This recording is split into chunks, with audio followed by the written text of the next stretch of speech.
been a minute since I recorded something and posted it on Facebook, Instagram, YouTube, or anything. But I had to record this here. Left home this morning and my wife had a dollar bill. I had a dollar bill, and she said, "Babe, you going to the car?" I thought I was going to the coffee shop, and she said, "Are there kids there?" One time, and I said, "No, I don't see a lot of kids there, but every now and then a mom or dad will come in with a little small child that's not in school." Well, today I get to the coffee shop, and my God, it's a ton of junior high schools in here, kids in here, and there's a school right across the street from here, and that's why they were inside. I'm going to sit this down here, and while I'm sitting here, I saw a little boy come in, had to be about 5 or 6 years old. His name is Mason, and I was folding their hearts. Well, before Mason came in, there was another junior high kid. I saw that he kept looking back at me, and I think he saw my iPad. On the back of my iPad, there's stickers of Jesus. It says, "I love Jesus," and a couple other things. And you can see the name.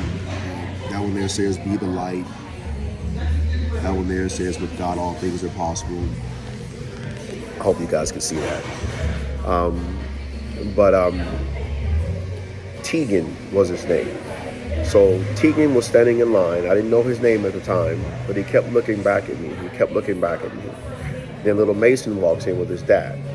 And I folded 2 hearts.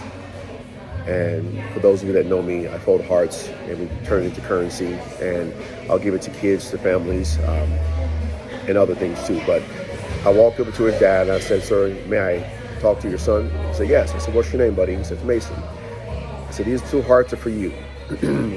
I said, "They're for you. Spend them on yourself. Don't spend them today, but spend them on another day." So when you get a chance, give it to, fold a heart for another little kid in the future. Well, he thanked me. His dad thanked me. I came back over and I sat down, and I noticed little Mason kept looking at me. He walks over to me, He says, "Sir, I'm going to spend these hearts at the book fair." I said, "That's good, buddy." And well, Tegan is still standing in line. He's in front of Mason and his dad. Tegan comes over to me. He said, "Man, you're a follower of Christ." I said, "Yes, absolutely. Yes, I love him." And he said, "Well, I noticed your shirt first." And it's "Giving equals life." And he said, "But I noticed what's on the back." It's Luke 6:38. So this 14-year-old kid, I found out, sit down. He said, "Well, I'm almost late for school." He said, I had a choice to either order my coffee or to come and sit and talk with you. He said, and I chose to come and sit and talk with you. And he said, "There was just something about you, and I had to talk to you." Well, he began to open up. He said he's 14 years old. He grew up atheist, in an atheist family. And he said he tried going to an LDS church. He said that they didn't accept him there. He said, but he went to a Christian church. Forgot the name of it. But he said when he walked in, he felt love. He said now his entire family believes, that he lives with. They all believe. And he shared with me about, I think a year or two ago, a good friend of his was on a motorcycle and he died. So this kid was 13 or 14 as well too. So he began to tear up. And me not knowing that was the reason why he was coming to talk to me,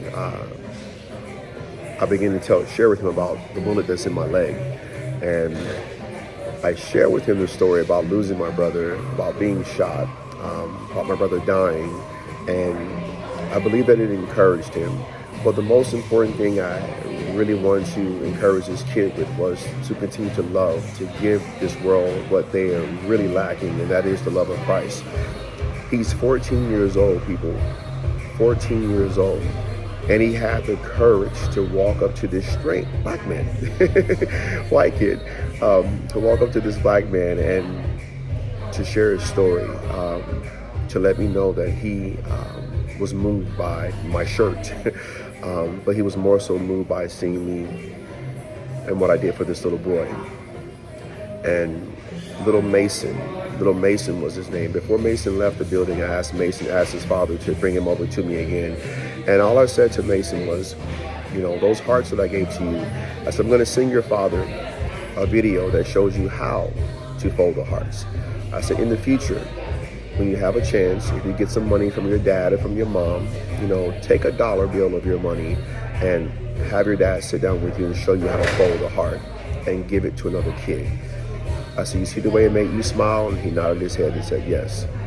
I said, well, can you imagine the smile it will put on another kid's face when you give them a heart? I said, and also give it to an adult, because there are a lot of adults that don't know how to receive, because they're themselves, they're not givers. I said, but give it to an adult maybe, and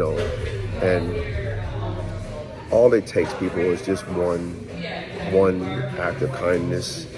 And that kind of act of kindness could be a heart, it could be something material, it could be a kind word, it could be a listening ear, it could be a random sincere prayer that you send to someone, a random sincere text message that you send to someone, or just that homeless person you see on the side of the road, or if you're standing in line, take care of that person's coffee or their donut behind you, their meal that's behind you, But